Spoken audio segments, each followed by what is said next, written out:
Wassalamu ala Rasulillah wa ala alihi wa sahbihi wa man walah, amma ba'd. Assalamualaikum warahmatullahi wabarakatuh. Oleh kerana pagi ni Datuk Hamka kita dia ada urusan sikit, maka dia tak dapat hadir pada pagi ni. Maka dia minta saya sebagai ganti dia. Dah ruangnya biasanya kita tafsir Quran dah, tapi oleh kerana Ustaz Hamka kita tak mari, maka saya ambil peluang dengan sebab kita tak berapa hari lagi kita akan masuk bulan Zulhijjah. Dan hari ini kita ada tepat 27 dah, 27 bulan Zulkaidah. Tak berapa hari lagi kita akan masuk bulan Zulhijjah. Pada hari Selasa ni kita akan lihat anak bulan. Dan kalau nampak anak bulan hari Rabu tu 1 Zulhijjah. Oleh kerana bulan Zulhijjah ni dia ada kelebihan, ada fadilat yang amat besar, maka sebelum kita nak datang bulan Zulhijjah ni, lebih baik kita tahu apa dia kelebihan ataupun amalan yang patut kita buat dalam bulan Zulhijjah, lebih lagi dalam 10 awal bulan Zulhijjah, supaya kita tak luput fadilat dah. Oleh kerana setahun kali kita jumpa bulan Zulhijjah. Saudara yang dihormati, yang mana kita telah tahu katanya kebaikan yang kita buat ni dah Tuhan gano amalan kita dah, yang mana saya telah ayat pada minggu telah lalu, katanya amalan yang kita buat ni Tuhan gano buat boleh 10. Dan di antara sebab Tuhan nak gano amalan kita, iaitunya kita buat pada musim ataupun pada hari yang ada fadilat. Sepertinya kita semaya pada hari biasa dengan kita semaya dalam bulan Ramadan, pahala tak serupa, sebab bulan Ramadan dia ada fadilat dia. Seperti juga kita buat amalan di 10 awal bulan Zulhijjah tak serupa dengan bulan lain, dia ada fadilat. Yang mana ada satu hadis Nabi SAW bersabda, "Ma min ayyamin al-amalu salih fiha ahabbu ila Allah min hadhihi al-ayyam", yakni ayyamul ashr. Nabi kata tak ada amalan hak baik, tak ada amalan yang soleh hak Tuhan kasih lebih daripada kita buat dalam 10 awal bulan Zulhijjah. Sampai setengah ulama dia kata amalan yang kita buat pada 10 awal bulan Zulhijjah tu lebih baik daripada 10 akhir bulan Ramadan lagi. Malaikat puasa lah, sebab puasa tu amalan wajib. Ada ulama pendapat begitu. Dan setengah ulama dia kata 10 awal hak lek tengah hari tu bulan Zulhijjah lebih baik. Tapi kalau lek malam 10 akhir bulan Ramadan lebih baik. Ada dua pendapat. Tapi setengah ulama kata nak malam pun, nak lek malam ataupun siang hari, 10 awal bulan Zulhijjah lebih baik, malaikat Lailatul Qadar. Tu nak kata fadilat 10 awal bulan Zulhijjah itu adalah amat banyak, amat penting, tak kurang daripada 10 akhir bulan Ramadan. Tetapi kita dah amati 10 akhir bulan Ramadan, tapi kita cuai, kita tak ambil peduli dalam 10 awal bulan Zulhijjah. Oleh kerana 10 akhir bulan Ramadan tu kita ada puasa, ada gapo, ada kita gemar, ada iktikaf, ada gapo, tapi 10 awal bulan Zulhijjah ni jadi biasa kita tak amati. Maka apabila kita tahu fadilat dia, katanya setengah ulama kata lebih baik daripada 10 akhir bulan Ramadan lagi, maka kita nak kena kacau lebih daripada 10 akhir bulan Ramadan. Apa serupa dengan kita rajin buat amalan dalam 10 akhir bulan Ramadan. Dan dalam 10 awal bulan Zulhijjah ni, kana salaf yajtahiduna fiha ijtihadan azima. Para salaf, ulama masa dulu tu, dia kacau, dia usaha buat ibadat pada 10 awal bulan Zulhijjah ni, kacau dengan sungguh-sungguh. Sampai setengah ulama dia kata apabila masuk bulan Zulhijjah janganlah tutup pelita di rumah. Sebab apa? Sebab nak buat ibadat pada malam tu. Maka hari ni kita nak tahu dah, kita telah tahu dah katanya 10 awal bulan Zulhijjah ni dia ada fadilat, ada kelebihan. Kita buat amalan pada 10 hari itu tu pahala dia tak serupa dengan hari biasa. Maka amalan gapo tu yang kita sedia buat pada 10 awal bulan Zulhijjah. Sebenarnya dah ia tak ada amalan khusus yang Nabi buat pada bulan, pada 10 awal bulan Zulhijjah. Tak ada nak tutup kata buat sembahyang ke ataupun puasa, tak ada. Sebab itulah ulama kata semua amalan hok kita boleh buat, kebaikan hok kita boleh buat, kita buat pada masa tu. Sepertinya dah hok ada dalil sikitnya, iaitu kita banyak berzikir kepada Allah Subhanahu wa taala pada 10 awal bulan Zulhijjah. Yang mana Allah Subhanahu wa taala berfirman di dalam Al-Quran, "Wadhkurullaha fi ayyamin ma'lumat." Dan berzikirlah kepada Allah pada hari yang tertentu. Pada hari ayyamin ma'lumat, iaitu pada 10 awal bulan Zulhijjah. Dan Nabi SAW bersabda, "Fa'akthiru fihinna at-tasbih wat-tahmid wat-tahlil wat-takbir." Dan banyaklah, makna banyak berzikir pada 10 awal bulan Zulhijjah ni. Banyak berzikir apa? At-tasbih, banyak kita tasbih, iaitu kita kata subhanallah. Wat-tahmid, tahmid iaitu alhamdulillah, puji Allah. Wa at-tahlil, tahlil iaitu la ilaha illallah. Wa at-takbir, dan takbir.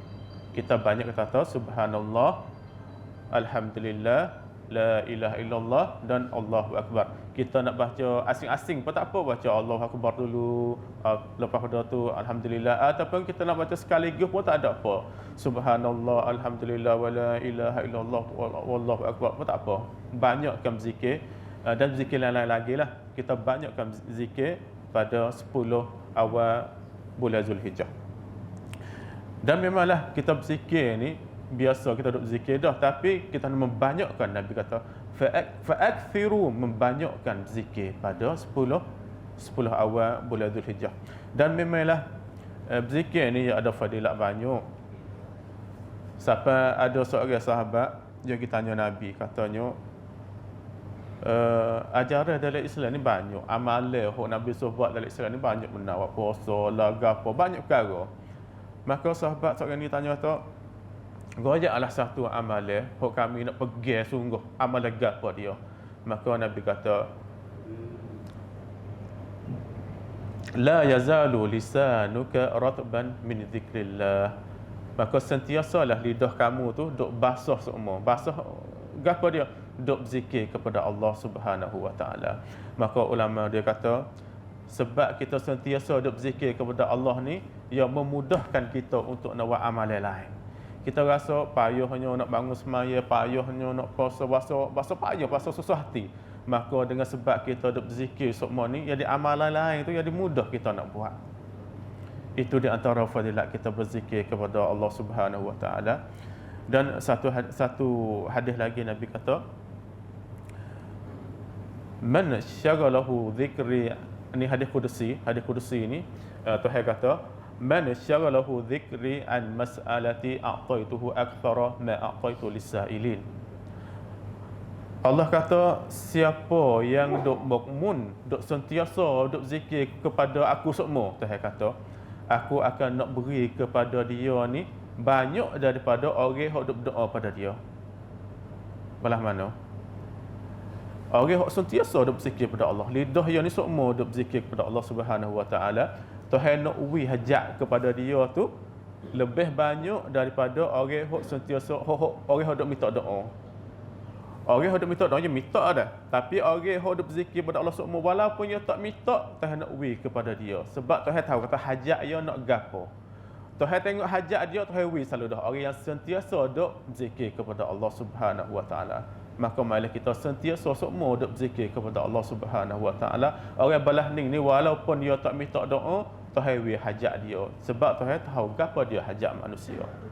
Itu adalah di antara fadilat zikir. Banyak benar dah fadilat zikir kepada Allah Subhanahu wa taala. Tetapi Benda yang penting sekali dalam kita berzikir kepada Allah Subhanahu Wa Taala, iaitu bukan mulut kita saja dak, hati kita tu kena duk dengan berzikir. Kita kata subhanallah, bukan mulut kita saja tapi hati kita tahu duk mana. Bukan kita nak ingat kata maha sucilah Allah, Tuhan tu maha suci daripada sifat kekurangan. Alhamdulillah, segala puji tu bagi Allah. Ingat bagi kata sang teranak di dalam hati kita. Balas itulah zikir kita baru ada kunafah. Dah, hak pentingnya amalan kita ni, kita banyak tu comel, tapi hak kita nak lebih daripada banyak, iaitu ada kunafah amalan kita. Amalan kita dah, tiap-tiap amalan hak kita buat, ibadat hak kita buat tu, ia boleh membersih hati kita. Semaya, Tuhan kata, inna salata tanha 'anil fahsya'i wal munkar. Semaya itu boleh mencegah daripada benda mungkar, benda jahat. Maknanya kalau kita semaya, hati kita suci, tak nak buat benda jahat.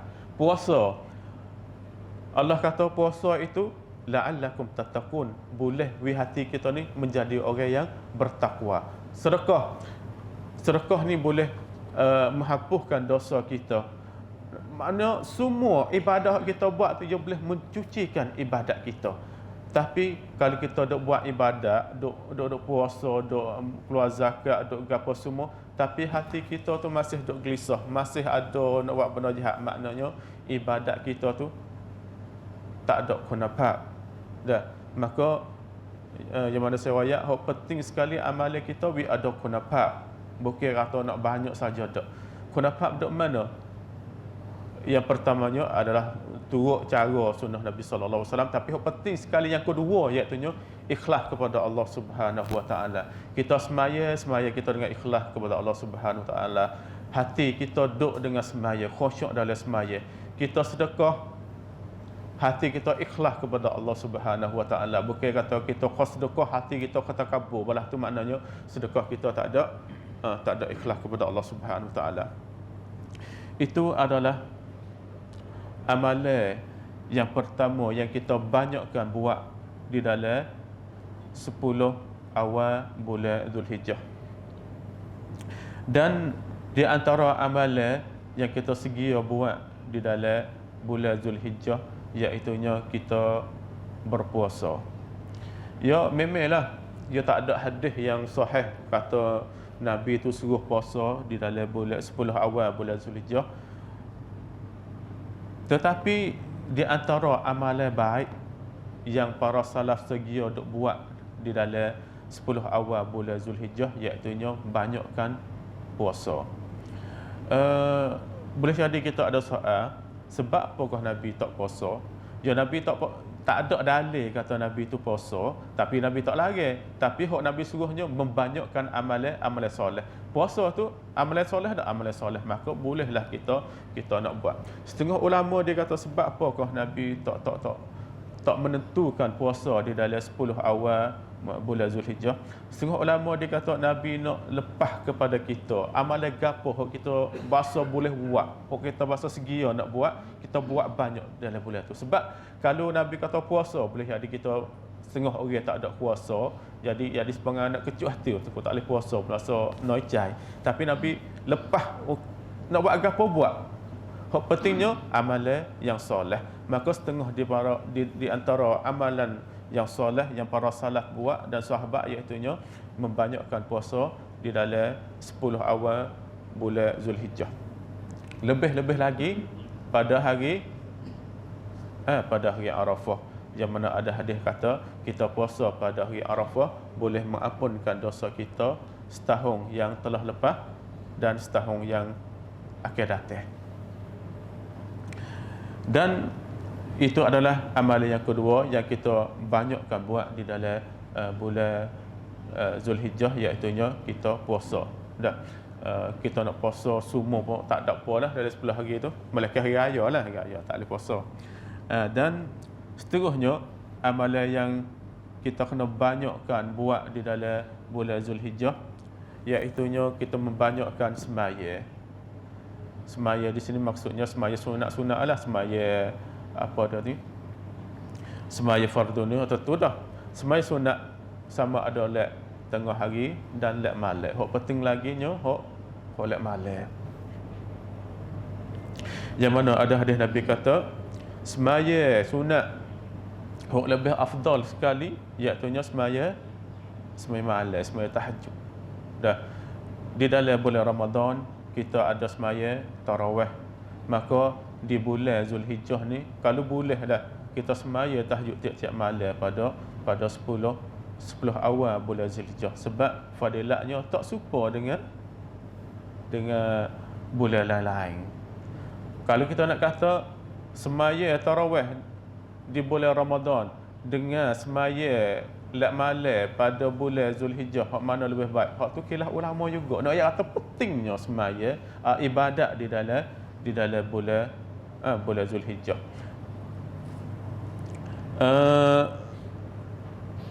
Maksud di semaya di sini yang mana salah ayat itu semua maya sunat hak kita boleh buat, kita usaha semaya duha kita, misalnya semaya duha kita buat tak ratik tetapi apabila masuk dalam bulan Zulhijjah kita usaha boleh buat tiap-tiap hari semaya duha, sebab fadilat dia tak serupa dengan bulan lain. Semaya gapo lagi? Semaya witir, semaya semua maya sunat rawatib semua kita usaha membanyakkan. Dan penting laginya yang mana saya ayat tadi, semaya kita tu ada khunafat. Jangan nak banyak saja dak, tapi semaya kita tu ada khunafat. Gapo dia semaya nak ada khunafat, iaitu yang janganlah semaya kita tu sekadar kata tubuh badan kita duk gerak-geri, tapi hati kita tidak duk bersama dengan Allah Subhanahu Wa Taala. Yang mana Ibnu Qayyim dia kata semaya orang munafik iaitu salatul abdan, tubuh saja duk semaya, la salatul qulub, bukan hati duk semaya.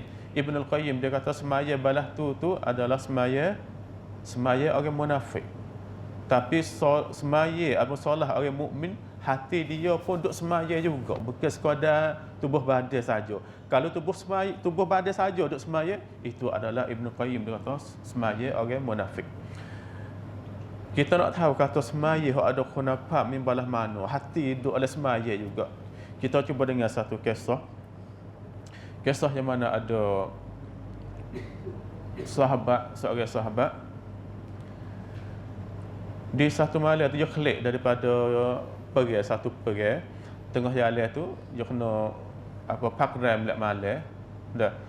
Maka apabila dia duk pakram lek malam tu dia kena adalah sahabat seorang duk jaga malam. Maka seorang sahabat tu dia pakat dengan saya kata mung ni jaga malam dulu, duk dalam berapa jam dia pakatlah. Lepas dah tu sahabat seorang lain mari jaga pula. Maka sahabat seorang tu dia duk jaga malam. Maka pas dia duk jaga lek malam tu dia pun semaya. Dah duk semaya. Maka ketika dia duk semaya tu ada orang musyrikin mek anak panah dia kena di dada, kena lek belakang dia. Tapi sahabat seorang tu tak abang kata tak gerak saya duduk tidur, dia kata dia kena apa? Tak gerak. Bahkan duduk semaya terus sampai akhir. Pas sudah semaya dia baru gerak saya duduk semaya. Maka apabila saya tengok sekejap dia tak gerak, dia malu nak keluar daripada semaya. Sebab ni dia duk menajak, duk berjumpa dengan Allah Subhanahu Wa Taala. Dia tak gamuk dia nak tubik semaya sebab dengan anak panuh gini dia. Ni nak jaga apa ni atau semaya hok ada khunafat je balah ni. Hati sentiasa duk dengan Allah Subhanahu Wa Taala. Nak buat balas mana tu duk di kita, usahlah balas mana. Itu adalah di antara amalan yang kita kena banyakkan di dalam 10 awal bulan Zulhijjah, iaitu kita membanyakkan semaya. Dan hok pentingnya semaya kita tu ada khunafat, bukan kata tubuh badan saja kita duk gerak-geri. Bahkan hati kita pun kena duk dalam semaya. Dan di antara amalan yang ulama segiakan kita buat di dalam 10 awal bulan Zulhijjah, iaitu kita membanyakkan sedekah. Dia ada hadis terkenaan dengan fadilat sedekah ni banyak sekali. Siapa amale orang hok mati dah, kalau ia hidup mai semula amal gapo hok ia nak buat banyak sekali, iaitu sedekah.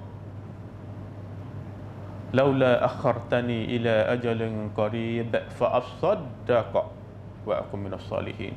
Orang hok dekat nak mati tu yang minta kepada Allah Subhanahu Wa Taala supaya taruh ajar dia.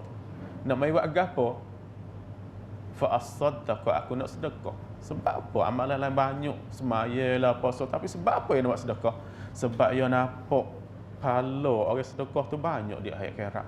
Jadi tak terhingga duk mari. Dia semaya ni, kalau mati sudah dah. Amalan putus. Tapi sedekah ni, pahala ia ni di akhirat duk siapa lagi? Lebih lagi, panggil apa? Sedekah, pesing ada kesan dia, ada panggil wakaf. Ataupun sedekah biasa pun supaya juga.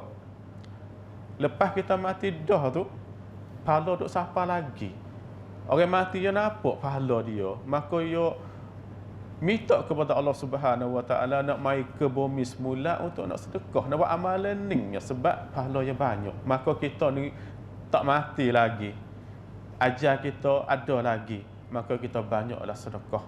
Lebih lagi di dalam 10 awal bulan Zulhijjah, kerana fadilatnya amat banyak sekali. Tak supaya sedekah di dalam bulan lain. Setiap kebaikan yang kita buat ni, bukan kita boleh pahala saja tak. Pahala tu juga kita boleh dah.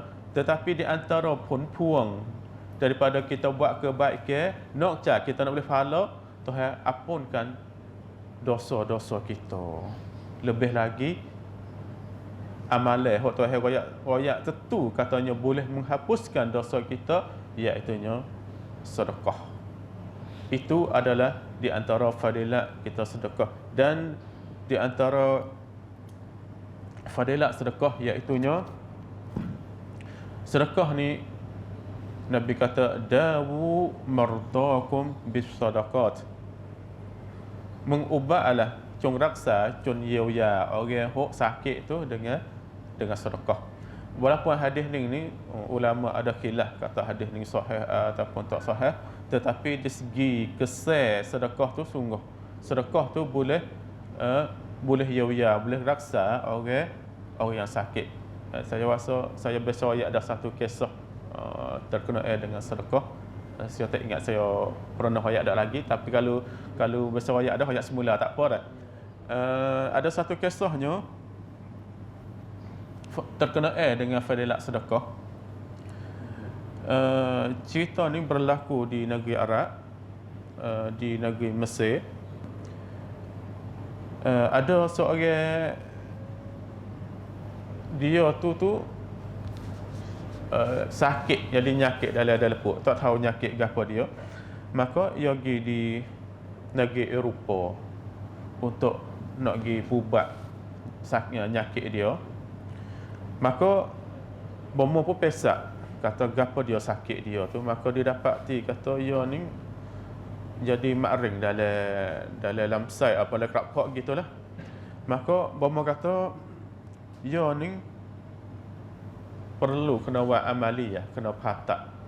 Dan bomo tak jamin kata nak sia tak tahu, hasib. Maka dia kata hasib dia mari pun seorang dia. Pas kalau mati pun tak ada nak wasiat, nak jumpa anak bini, sebab dia tak cedek kata nak mari patak, nak gapo dak. Maka dia minta kepada bomo katanya ginilah.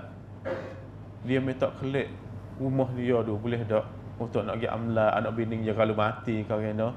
Maka bomo pun tak apa izin, lepas tu bomo pun berubat untuk nak calo akan dia tu. Maka dia klik kepada negeri dia di Mesir. Maka apabila klik pada rumah dia pun jumpa anak bini dia dan dia jak khabar kata ni jadi makring dalam kapok, jadi makring dalam sai. Lepas tu dalam seminggu lagi dia nak pergi pubat dan bomo nak patak. Patut tak tahu kata akan dia ni nak balas mana, nak mati, nak apa tak tahu, hasib. Maka dia pun wasiat kepada anak bini dia siap. Maka pada satu hari ini dah ya kebiasa adat orang Arab ni, orang duk beli gapo orang atas duk beli sayur, beli lauk gapo, maka dia pun pergi di pasar, pergi beli daging. Dia pergi di satu pasar di kedai untuk nak pergi beli daging, maka dia beli daging. Kalau dia duk beli tu, dia nampak seorang perempuan dah duk kobek di tangkayak pak tong sampah. Dia buat gapo? Duk cari set keraduk. Dah tulis hok leh-leh tu. Duk mari hipung-hipung. Maka orang yata ni dia nampak bahasa sia retina duk cari tulis set keraduk. Dia tanya buat gapo ni tulis ni? Dia kata, "Ya ni orang susah. Lepas tu anak dia ni duk nak makan daging. Dah maksud umur dia ni tak makan lauk yang lama dah. Pas anak dia tu rasa nak makan daging. Tak tahu nak buat kena. Dia ambil tulis ni tulis leh-leh ni pergi gebuh, pergi bahu kata daging sikit. Maka dia rasa sia kepada orang perempuan ni. Dia royak kepada orang jual daging. Katanya, "Mung ni cuba hitung. Daging setiap hari ni daging kepada orang perempuan ni 1 kilo tiap-tiap hari. Dalam masa setahun, maknanya 365 hari. Maknanya 365 kilo. Kira duit mari berapa kok? 365 kilo ni berapa kok? Dia bayar sekaligus. Lepas tu tiap-tiap hari, dia royak kepada orang perempuan ni tiap-tiap hari mai ambil daging di kedai ni 1 kilo. Dia pun bayar duit. Lepas pada tu, orang Yahudi ni pun kelik pergi di negeri Eropah untuk nak buat patak. Maka sebelum nak patak ni, Bomo pun pesak dululah belum nak patak ni. Maka dia dapati katanya nyakit dia tak ada. Kena dalam lamsai dia tu tak ada. Maka Bomo tanya, katanya, "Mung ni pergi pubat mana?" Maka dia tak ada. Dia tak pergi mana ni? Dia klik rumah dia, termesa ni dia tak ada. Mung kena pergi pubat mana ni? Sebab tak ada langsung kesel nyakit dalam perut dia. Maka dia pun ingat, katanya boleh jadi hari tu sebab dia sedekah tolong kepada orang perempuan tu. Maka dia pun syukur kepada Allah Subhanahu. Dia sujud kepada Allah Subhanahu. Syukur kepada Allah Subhanahu wa taala.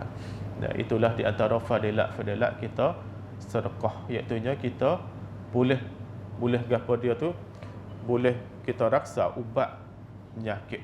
Nah, maka siapa ada penyakit, ada gapo, boleh kita nak buat dengan amalan ni, iaitu kita bersedekah. Dan seterusnya di antara amalan yang kita sedia buat, kita kena banyak buat di dalam 10 awal bulan Zulhijjah, iaitu kita banyakkan baca Quran supaya kita buat dalam bulan Ramadan. Lebih lagi dalam 10 akhir bulan Ramadan kita banyak nak khatam Quran, nak gapo. Dalam 10 awal bulan Zulhijjah pun supaya juga kita kena banyakkan baca Quran. Kita tak tahu kita kena khatam dalam bulan Ramadan 1 kali ataupun 2 kali. Cuba kita tak katanya 10 awal bulan Zulhijjah kita kena khatam Quran sekali. Dan insya-Allah berapa juz? 3 juz. 3 juz sehari ataupun 4 juz. Tak payah 4 juz sekali kalau kita usaha sungguh dah. Fadilat baca Qurannya, Nabi kata, "Man qara'a harfan min kitabillah falahu bihi hasanah wal hasanatu bi asyri amsalha." Siapa baca Quran satu huruf, Tuhan akan beri satu kebaikan. Dan satu kebaikan tu Tuhan menggandakan sampai 10 ganda. Maknanya kita baca satu huruf Quran, Tuhan beri 10 kebaikan. Hak tu hak biasa ya, tapi di dalam bulan Zulhijjah Tuhan nak gandakan amalan kita, bukan sekadar tu juga, bukan sekadar atas 10 dak. Maka marilah kita banyakkan baca Quran dalam bulan Zulhijjah supaya kita buat dalam 10 akhir bulan Ramadan.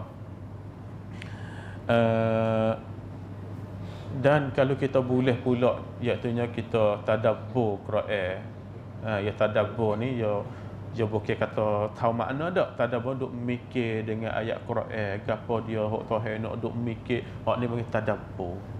Sepengagah apa nak contoh tadabburnya, kita baca alhamdulillahirabbil alamin, segala puji bagi Allah, mohonkan sansan pensitik ke Allah. Kalau kita baca tu makna tadabbur, makna kita cry keruan pula, maknanya sifat, segala sifat hak puji, sifat mulia semua tu Allah lah yang pensitik ke Allah. Maknanya kita ni ada kekurangan.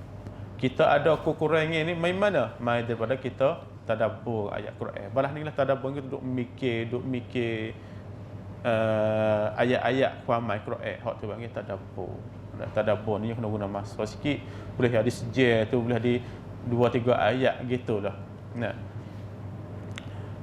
Dan di antara fadilat Quran, dah kita tahu dah gapo dia fadilat baca Quran. Di antaranya yang mana Nabi SAW bersabda di dalam hadis yang diriwayatkan oleh Imam Muslim, iaitu Iqra'ul Quran fa innahu ya'ti yaumal qiyamah syafi'an li ashabi. Iqra'ul Quran fa innahu ya'ti yaumal qiyamah syafi'an li ashabi. Banyaklah kamu membacakan Quran. Nabi kata bacalah kamu akan Quran. Sitik nanti kita terhadap Quran, di antaranya kita kena baca. Kita tak pandai baca, kita kena mengaji Quran. Sebab Nabi suruh kita baca. Kalau kita tak pandai nak baca belah mana? Dan kita nak baca Quran. Sebab apa? Fadilat baca Quran banyak, tapi fadilat yang Nabi SAW nak royak di dalam hadis ni, iaitu fa innahu ya'ti yaumal qiyamah syafi'an li ashabi. Oleh kerana pada hari kiamat nanti Quran akan datang kepada kita, akan mencari kita pada hari kiamat. Ya, hari kiamat ni orang lain pakat lari belakang, tak ada siapa nak tua cry tu aman. Likullin yawma idzin sya'nu yughni. Tiap-tiap orang tu ada parak ya, pakat duk sibuk dengan diri sendiri pada hari kiamat. Tak ada kita nampak anak kita tanya khabar, apa khabar, tak ada duk dakat ada. Tak peduli. Sebab apa? Pakat duk takut hari tu. Aku nak pergi neraka ke syurga, duk takut. Siapa anak bini pun tak peduli lah, takut. Tapi satu perkara yang sanggup nak mencari kita, iaitu Quran. Mai buat apa? Nabi kata syafi'an li ashabih, untuk nak mari tolong kita, nak syafaat. Hari kiamat ni dah, lepas kita mati, benda hok kita perlu sekali, hok kita nak sekali, iaitu syafaat. Gapo syafaat? Syafaat iaitu kuam cuilia, pertolongan. Kita nak sekali tu hok tu. Sebab kalau kita wal iazubillah Tuhan kasing kata kita masuk neraka, hok kita nak sekali pertolongan, mai mana di antara hok boleh tolong kita, iaitu Quran. Boleh jadi kita ada kejahatan banyak, kita buat jahat tu jahat ni, tapi walaupun kita buat jahat, kita sentiasa duk baca Quran. Quran boleh tolong kita, melepaskan kita daripada api neraka. Quran akan minta kepada Allah, katanya, "Hai Allah, orang ni kau duk atas dunia gitu, ya sentiasa duk baca aku, maka tolonglah dia, melepaskan dia daripada api neraka." Kalau Tuhan hendak, Tuhan melepaskan kita, cabut kita daripada api neraka. Itu adalah syafaat kita, syafaat Quran. Tapi dalam hadis ni Nabi kata Quran ni nak syafaat siapa? Nabi kata li ashabihi. Dah comelnya Nabi guna kalimah li ashabi, tolong kepada ashab ni. Kalau bahasa kita saing, Tuhan Quran nak tolong kepada saing dia ya. Bukan kata semua orang dak pada saing dia. Maksudnya kita nak beri Quran tolong kita di hari kiamat, kita kena saing dengan Quran. Dah, ya saing ni bukan kata jumpa lama sekali, tegur lama sekali. Tak, Quran kena duk ngajar semua. Dah, sebab kita nak saing dengan orang lah. Lah no, duk ngajar semua, baik dengan dia, tolong dia. Tu panggil saing. Kalau jumpa lama sekali, kita panggil saing. Seperti tu juga kita nak saing dengan Quran, kita duk ngajar semua, duk baca dengan dia, duk tadabbur dia. Belah tu panggil saing Quran. Apabila Quran mengaku kata kita jadi saing dia, insya-Allah kita akan dapat pertolongan Quran di hari kiamat nanti. Dan kalaulah kita ni, alhamdulillah, Tuhan Kak Sing kata kita boleh masuk syurga. Apa dia faedah Quran? Nak tolong gapo kita? Sebab kita masuk syurga dah. Maka ulama kata boleh tolong kita juga, iaitu akad darajat kita di dalam syurga. Sebab syurga ni dia ada darajat dia, bukan ada satu pekat dak, dia ada darajat dia. Sepengah neraka lah. Neraka ada darajat dia juga. Dah bahasa Arab panggil darakat. Darakat sini darajat hak terbaik dah. Ha. Syurga ada darajat dia. Maka kalau kita sentiasa dok baca Quran di atas dunia, Quran ni boleh akad minta kepada Allah Subhanahu Wa Taala untuk akad darajat kita di dalam syurga. Itu adalah fadilat Quran. Amat banyak sekali. Hak tu apa dia? Fadilat biasa ya. Tapi kalau kita pergi baca di dalam bulan Zulhijjah, memanglah fadilat ya kau lebih banyak sekali. Dah.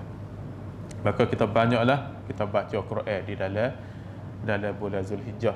Kita sentiasa duk baca Quran dalam bulan Ramadan. Banyaknya kita duk tang pamai nak khatam Quran berapa juz dalam bulan Ramadan. Kita cuba khatam Quran di dalam 10 awal bulan Zulhijjah. Sejuh dah. Sejuh ni tak sejuh pun banyak dah tu. 10 hari habis sejuh ni banyak gak. Ataupun kau tak boleh tak pun, kita dah tahu membanyakkan baca Quran. Tak sampai khatam pun tak apa. Kita taklah. Sehari boleh sejuh pun tak apa dah. Sebab pentingnya sentiasa kita duk baca Quran. Dah. Sampai apa dia tu? Setengah ulama dia kata salaf dulu ni, dia buat ibadat 10 awal bulan Zulhijjah ni sampai suk terik. Maknanya suk terik, suk faham samad hak yang boleh buat dalam bulan Zulhijjah. Dah. Ya sebenarnya kita nak gemar dah buat ibadat dalam bulan Zulhijjah ni. Ya sebab ya tak ada benar nak pergi gemar sepengah bulan Ramadan, sebelah akhir Ramadan ya ada benar gemar kita duk puasa lah, setengah khalah katuk lah, ada i'tikaf, ada gemar ya ada benar-benar keratun. Tapi 10 awal bulan Zulhijjah ni tak ada. Sebab tu kita kena